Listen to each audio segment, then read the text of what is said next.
The first step in healing anxious attachment is a declaration of emotional independence. That sounds something like this. From now on, I will accept full responsibility for all of my feelings, which means that my wife is never responsible for how I feel, and I am always responsible for how I feel. I'm not saying that she doesn't influence how I feel, because of course she influences how I feel. What I'm saying is that I'm not going to hold her responsible for how I feel.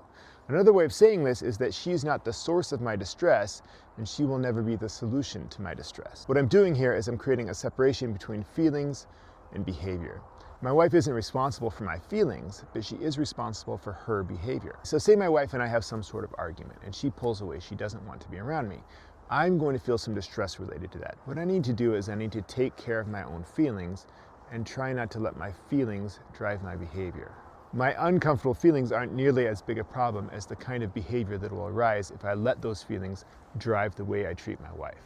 Sometimes anxiously attached people use the saying, never go to bed angry, as an excuse to try to get their partner to engage with them, even though they don't want to. So if I'm angry at my wife, then that anger is my responsibility to deal with, and it's probably better for me to deal with it on my own and not bring it to my wife. If I don't want to go to bed angry, I can deal with my own anger and then go to bed after I've dealt with it. But it's probably best to not try to take that anger over to my wife just because I feel bad when she doesn't want to talk to me. When I feel the distress that comes with anxious attachment, I ask myself two questions. The first one is, am I going to be okay? And the answer to that is always yes. Even though I don't feel okay, I know that I am going to be okay.